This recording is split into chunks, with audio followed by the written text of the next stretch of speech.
Hello everyone, welcome back to Naomi's Bookshelf. Today we're going to go over all of my stats from 2021.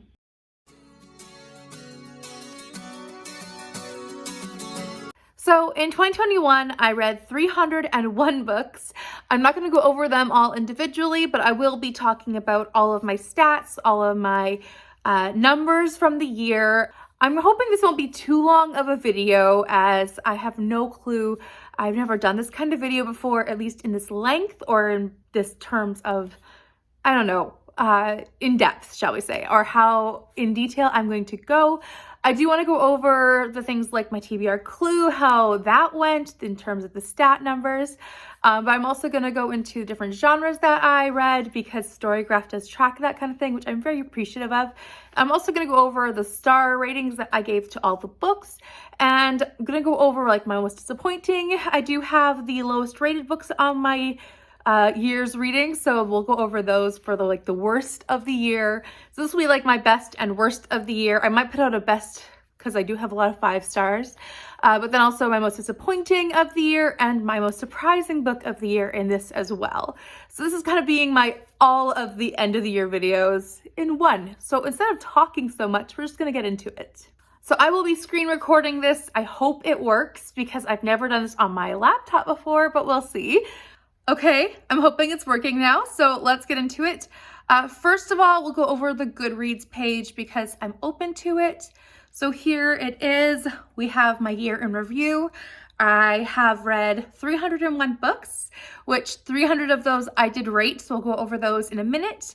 I'll just go over this page first though. So as you can see at the top, I read 70,000. Wow, my words. 70,123 pages according to Goodreads. The numbers don't line up according to Goodreads and Storygraph, but I'll be making sure they line up next year. I don't know why that happened. But according to my pages, the longest book I read was Les Miserables, and it felt like it. And the shortest book I read was one of the Bible books. So I'm not sure which one it was, but they were some pretty short ones this year. The average book length I read was 232 pages, which feels about right. And then the most popular book I read was Pride and Prejudice. Definitely a very popular book. I also read a Bible study book and I logged that, which is the least popular book. Although I did log it myself, I entered it into the system, and since then 6 people have added it to their shelves. So that's nice. The average rating was 3.9, which is good. I feel like that's a very good number for me, and it's very reflective in the amount of 4 stars I gave out. So the highest rated book is Gently Planted, which is a poetry collection, which I thoroughly loved and enjoyed, and it has a 4.75 rating. I gave it a 5 star. My first review of the year was Flight Risk, which was an arc that I had. And then here are all of my 2021 books. So we'll just go over those slowly for you to see. I had a lot of Shakespeare at the beginning of the year, as you can tell from right there. I really read a lot of Shakespeare this year. It was something of a journey. We'll just keep going. Villette is on here. You'll find that one out very soon. My thoughts, if you don't remember from multiple videos talking about it. Yes, so many books. Speed this up. All right, we will go over the books later, so I don't think we need to go over that. My last review of the year was actually linking my video for The Final Empire. So that was it. Now we'll go over to my ratings. I've ranked them from best to worst, so I have put them in for the star ratings. I've also noticed I did a lot of rereading this year, which is wonderful. I really appreciate that, which adds to the total, which is a lot of my 5 stars. So we're not going to count those when I talk about my best of the year. So a lot of these 5 stars are my rereads. So these first 3 were rereads for me, and these ones I really loved. Still rereads. The first 5 star that's not a reread is The Girls Still Got It, which was a nonfiction, and I'm not putting nonfiction on my best of the year. Still rereads. Still rereads. Les Miserables is definitely one of the best of the year for me. It was fantastic, and I loved reading it. Educated is a nonfiction. Nonfiction, The Reckoning at Gossamer Pond. I don't think it's the best of the year for me, but it was amazing. Rich People Problems, I think, is one of my best of the year. It was so good. I really loved the ending of that whole trilogy. That's the Crazy Rich Asians trilogy. Then we also had another reread in The Bluebird and the Sparrow, and then another nonfiction. Jewel of the Nile was one of the best as well. I think that one is a great biblical fiction. And then Becoming was on my best nonfiction of the year. So I already put out that video in December. All right, next one, we'll go over to the next page. There are 16 of these pages. I'm going to try to keep it short. We'll keep it short when we're in the middle of it. I also want to note that I had 69 5 stars, which is really great. I did count these before we got into here, so don't worry, I'm not counting them now. So I had some Shakespeare, which was 5 stars this year, which I really loved. And some Jamie Jo Wright, which was 5 star, which I expect and enjoy. Binti was a great 5 star this year. I did not expect that. They're not my most surprising, but I really enjoyed having Binti. So Binti 1, Binti 2 in that series. The third Binti book, which is Night Masquerade, it was like a 4 star. So I didn't love the ending of that series, but I really loved the Binti series. And I'm really happy that I read it this year. So then Wives and Daughters, which is a reread. And then a lot of biblical fiction, Christian fiction. I got a lot of 5 stars from me this year. I really enjoyed what I read.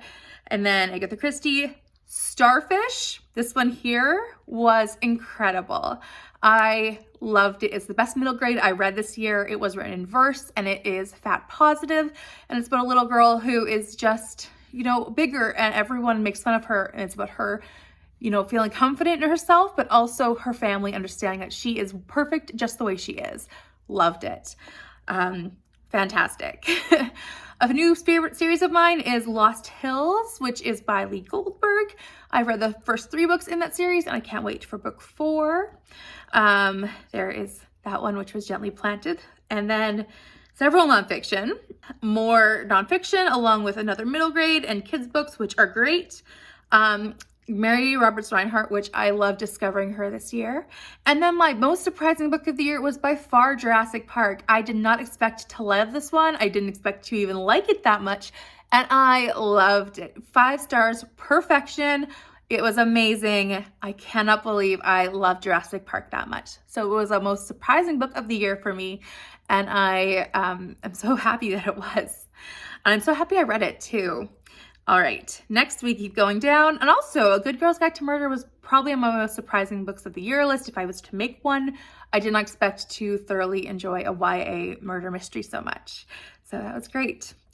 All right, we'll keep moving along. Mexican Gothic surprised me in how much of a horror it was like, but I really enjoyed it. And I feel like because I don't read horror, I was so surprised by it. So I think it was definitely one that I thoroughly enjoyed and I didn't expect to enjoy that much. I also really enjoyed reading it as a buddy read with Amy from A-Star Reads. All right, keep going down. I also read a lot of good arcs this year. So like Ripped Away, Stay With Me, those were both really incredible arcs. And I really enjoyed all the arcs I read this year. I can't think of a bad one that I read. So I have had some really great arc reading. All right, Hold the Light. That was a fantastic book. It's on my favorites of the year without a doubt. I just talked about it in my last wrap up and it was incredible. So I cannot wait to read more from April McGowan. The Final Empire was kind of a surprise, but not really because I hoped I would love it as much as everyone else did. So I had that expectation in a way, but I was also kind of scared that I wouldn't. A bunch of 4 stars, which were great. Loved reading some things, which are also on this 4-star list because I do reread 4 stars. They're great for that. Also some Agatha Christie's that are 4 stars. Oh, I didn't realize I had rated Mysterious Spirit Style as 4 stars. I thought it was a 3-star book.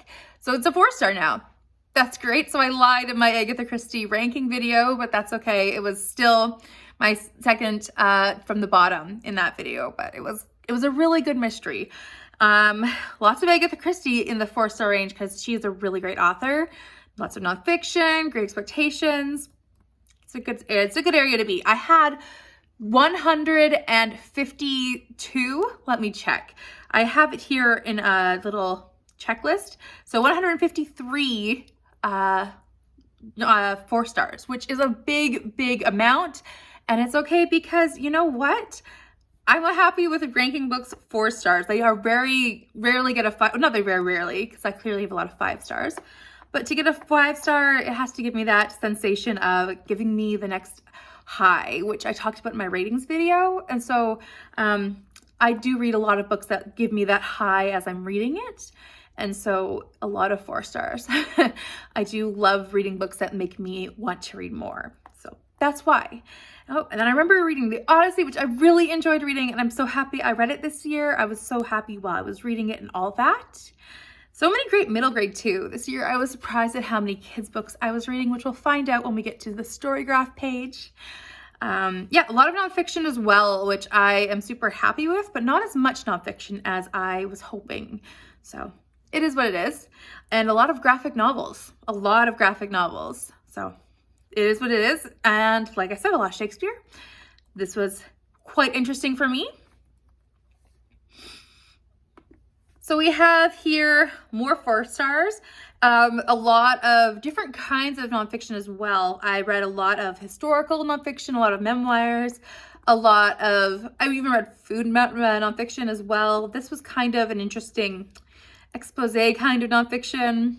It was interesting to kind of explore what kind of nonfiction I was into, and I found a lot of good ones. So I was pretty happy with a lot of the things I was reading this year. Very few bad rating books, actually. So we'll keep going down. Well, maybe we'll get to the 3 stars soon. And I read a lot of Magic Tree House books this year, a lot. I ended up getting to, number 28 this year, and that's pretty good. I started this year on them, and then I ended up reading all the way to 28, I believe, or 29. And that is a huge amount of kids' books that I read. So they contributed a lot to my different stats, but it's just the way it is. I enjoyed listening to them on audio. So, yep. All right, we are getting through this list. You can tell all of the books that I've read. The next page is where we're getting into the 3-star territory. So these are the ones that were good, but not great, and books that kind of made me feel okay. We will hopefully get there soon. So here's the 3-star range. Some of these are nonfiction. Most of these are unfortunate with there's a test of wills. There is some middle grade books that I didn't love, but I totally am not the audience, so I had to appreciate that. And then some classics, which is sad, but that's the way it goes. I also would have to put The Three Musketeers on one of my worst books of the year, or most disappointing, I maybe would say, because it just really let me down. And then one of the other 3-star books that we will come across soon, I think I had 62 3 stars. I think that was the number. And a lot of Shakespeare that was 3 stars, which is interesting. Shakespeare was definitely a 3-star author for me when I tallied it all up. And I did read some J.K. Rowling this year, which I'm not planning on reading anymore and talking about her on my channel. So this is my last time. But I was reading some of that this year, and of some nonfiction that was kind of dragging me out. So wasn't great for that. We are almost to the end of the Goodreads section. Some interesting variety hit this 3-star range. So like the Canterbury Tales was a 3-star because of it's just challenging to read, but I really enjoyed the experience of it. And then some middle grades, some different kind of romances, some different kind of things. I did rank Shakespeare's complete works as a 3-star because of the whole overall rating. And then I ranked some interesting books 2 stars. So let's get into those because those are my worst books of the year. I ranked some romances, which just felt overly cliche, and all of these books are also in my wrap-ups from the year. I also ranked The Night Circus 2 stars, even though I didn't finish it because I read so far into it. I'm just going to rank it or rate it 2 stars, and I will try to finish it for April for a book club, but I don't know if I will be able to. Cat Among the Pigeons got 2 stars, which is very disappointing. The Gentleman of Verona got 2 stars because it was forgettable. The Forgotten Daughter was overstuffed with information. The Lost Mine, a Hercule Poirot story, was very bad by Agatha Christie, very bad. I really didn't like the second Pilgrim's Progress book, and I also didn't like One Day in December. That was also very frustrating. I really didn't like it, and I got really mad about it in my last November video, I believe. And then Knit 1 Kill 2, I talked about that in my first December wrap up, not the mystery for me. And then Valette goes 1 star. It's my worst book of the year by far. I hated reading it. And then I have a dedicated review of that as well. And then Charlotte also got 1 star, so it's my second worst book of the year. I also put on this shelf one book which I did not rate, as I read it completely, but I did not feel comfortable reading it or rating it, which is The Poetry of Robert Burns. I did not really understand what I was reading, so I didn't feel comfortable with giving it a rating. And then I also put Bare Bones on here as I DNF'd it, but I read far enough into it that I felt like I can put it on this shelf because I did not want to just not put it on this shelf. So that's that. On to my Storygraph stats. I have here all of my stats from the year. This is something that I have really enjoyed with Storygraph, being the ability to look at my stats. So I have read 71,299 pages according to Storygraph. So I was like, I'm just going to hit 71,000 or 70,000 on both pages, whatever. And 301 books no matter what. So the moods of the books were reflective, 60, let me say that again. 76 pages, 76 books, goodness. 74 were emotional, 71 were mysterious, 68 were adventurous, 60 were lighthearted, 51 were informative, 35 were challenging, 32 were dark, 15 were tense, or 16 were tense, 16 were funny, 11 were sad, 10 were inspiring, 10 were hopeful, and 4 were relaxing. So those were the moods of the books. And then for this tempo or the speed of the book, I had 35% were fast, which is 103 books in total. 26%, which is 77, were slow. And 112, which is actually 38%, were medium paced. So I guess I kind of like not slow books. Although I do enjoy a slow paced book sometimes, but apparently not this year. And then in regards to how long the books are that I read this year, this is interesting. 17 were over 500 pages, only 17. And I guess that was reflected in the Goodreads page where it said that my average book was 232 pages. So the rest of them were 81, were between 300 and 499 pages. And then everything else, which is 202, were under 300 pages. So that's very reflective. Also, then my nonfiction and my fiction stat was 62 were nonfiction, and the rest, which was 230, were fiction. So interesting about that. All right, now this big chunky chart here describes everything that I read. So I have here, according to this, 59 classics, and I don't think these are always accurate, but I do enjoy seeing this number. Now this is also because I read a lot of Shakespeare, I do my timeless tomes, and I enjoy reading classics outside of that. And then right below it is children's books, because I read the Magic Treehouse book series, I was reading the graphic novels of the Babysitters Club series, and I read Starfish, and I read some other children's books, so I definitely read a lot of middle grade and a lot of children's books, which is really interesting. I also had 54 mystery books, which totally fits what I was feeling like this year. And then also with the Agatha Christie's, because that definitely helped. Then historical books were 51, and fantasy, mostly because of the Magic Treehouse books, I must say, were 47, but that's really interesting because I'm not a fantasy reader, or I say that, but maybe I am now. I don't know. Romance was 43 books of the year, and crime books were 27. So then we're getting into smaller amounts, which is plays, 23, which is a lot of Shakespeare. I did read a lot of Shakespeare.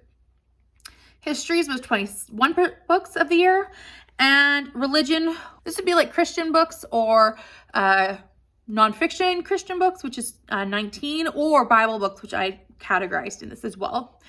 Contemporary books was 19, thrillers were 14 books, memoirs was 12, graphic novels was 12, which I think I read more than that, but that's okay. Biographies are 12, young adult was 11. Don't know where that came from, but apparently I did. Autobiography was 10, Middle grade is 9, literary was 9, and poetry was 8. I think that was a lot of Shakespeare as well. And then I read a couple poetry collections as I read the Robert Burns, Emily Dickinson, and also that Gently Planted book. Then after that is short stories, which I read 6 short story collections, and I don't remember what those were, to be honest. Science fiction, I read 6 science fiction books. Comics was 5, and then true crime was 4 books, which is really low for me, and I'm kind of surprised about that. Reference was 3, art was 3, psychology was 3, horror was 3, and I didn't realize I had read 3 horror books this year. Essays was 3, LGBTQIA plus was 2, politics was 2, psychology, or no, whatever that is, was 2, health was 2, self-help was 1, food and drink was 1, and computer science was 1. So as you can see, I read a wide variety of genres throughout the year, but I definitely stuck to my main top areas, I guess I should say. Then the format, which I don't really pay attention to because I just mark them as the amount of pages that I want to do that. And here's the fun part, the amount of most read authors. So 29 Mary Pope Osborne books, which is laughable because I was reading these kids' books, but I did read 29 of her books. William Shakespeare read 22 books by him, or 22 plays, or poetry collections, or whatever you want to call it. Then Agatha Christie, I read 20 books by. And then Salvador Mercuda is the illustrator for Mary Pope Osborne. So that's why. Lori Wick, I read 9 books of hers. I reread them. And then Jane Austen, I read 6 books of hers. I don't think I read 6 books of her this year. I don't know why that is that. Although I read some graphic novels and some other stuff, so maybe that's why. Anne M. Martin was the Babysitter's Club books. And L. Frank Baum, so I read 4 of the Wizard of Oz series. And Steve Orgel, what is the books I read by him? I'm curious. I guess he worked on the Shakespeare series, so that's why. And then Helen Huang, I read the 3 books in the Kiss Quotient series. And then this is really interesting, the months and how much I read of them. So the different months and how I read, that's interesting to see what were my high months and my low months. So the beginning of the year, I started off really like low and steady, and that's totally great. I'm happy with how I read. And then May, I had a real high month, and then I went back down. In July, I felt like I slumped. I did really low after July, May, and June. And then August, I picked myself back up a little bit. I was reading what I wanted to. September, I did a real high. And then October, I read nothing that I wanted to read. I just did whatever. I had a really low reading month. And then November, I picked back up a little. And December, I kind of went back to middle ground again. So yeah, kind of reflective on that chart. And these are the star ratings that I put in here. I didn't do all my star ratings, so I'm going to do better at that next year. And that is all of my charts. In regards to my TBR clue stats, which I found really interesting, I found that Professor Plum was the killer 41% of the time. And I feel like that was kind of interesting because he came up a lot, like 5 out of the 12 months he was the killer. And then Colonel Mustard and Miss Scarlet both were the killer 3 times. So they made up half the year together.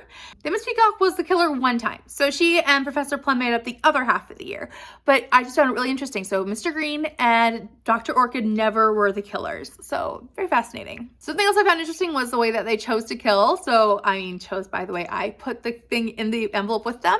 Sorry if the angle changed. So something I found interesting was that Miss Scarlet came up the first 2 times with the candlestick. So clearly she likes to hit people with the candlestick.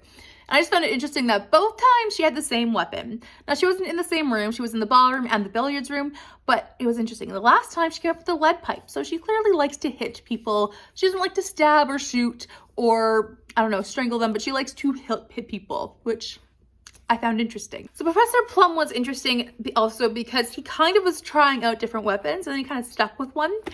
So the first time he had the wrench and then he had the lead pipe. And then he had, my notes are down here. And then he had the rope first again, and then he had it again the next month. It was literally 2 months in a row, Professor Plum with the rope, which was really interesting. So that was fun to see. And then after that, he had the candlestick the next time he came up. So it was like he was trying out a different weapon again, and I found that to be fascinating. So interesting to see these characteristics. Colonel Mustard never stuck to the same room or the same weapon. He had the revolver, he had the knife, and he also had the rope. And then Miss Peacock, she used the knife. So they all had, though they had different weapons, but I found it interesting that Miss Scarlet and Professor Plum had their replicating weapons both times they repeated back to back. Something else of note was that none of the rooms really repeated itself, so it was only the same people and the same weapons, and I found that to be fascinating. So those are my stats from TBR Clue. One more stat that I want to share with you is how much I saved at my library, because I feel like this is something really fun for me, and I don't know if this is going to be fun for anyone else, but this is something that I enjoy, and I enjoy using my library a lot, as you will see. So at the very end of the year, right before the library closed for Christmas break, I got the final amount of money that I saved using the library. And that total was $3,686.52. So I was really happy with that number, because I like just to see that number grow as I'm supporting my library, telling them that I use them and I love using the books and the resources that they have. And I was very happy to see that number grow throughout the year. So that was my last stat I had for you. So that will be it for this video. I will do my best of the year video just because I didn't really cover that in this one, and I feel like I should just do a best of the year coming up. But I am very excited with all of the stats that I shared. It was really interesting for me to look at all of those numbers, and I hope that you enjoyed looking at all those numbers with me. I read 301 books and over 70,000 pages, which I really feel accomplished about. I was kind of pushing myself at the end of the month, and I felt kind of burnt out, honestly, but at the same time, I was really hoping to hit that goal. So I feel really proud of myself. So please let me know down below if you check out your stats, how many 5 stars, how many 2 stars, how many all those things, but also if you keep track of anything else, like how many in the genre that you read. I would love to do that. Also, if you want to be friends on Storygraph or Goodreads, my information is linked down below in the description box. I find it really helpful to have Storygraph. I really enjoy using both of them, to be honest. So I keep both around because they both have their individual uses for me. So please let me know if you want to be friends in either of those platforms. You can just click on my link and I'd love to be friends there. So please like this video if you enjoyed it, subscribe if you're new here, and leave a comment down below what you think of my stats, if you think they're a little crazy, or if you also keep track of your stats yourself. I would love to chat about that, and keep your eyes peeled for my next video, which should be my top 10 books of 2021. I hope that that will come to fruition, and I hope I can narrow my books down to 10 books, because that's hard, especially since I had so many perfect books. So anyways, hope you enjoyed this video. I'll talk to you next time. Bye for now.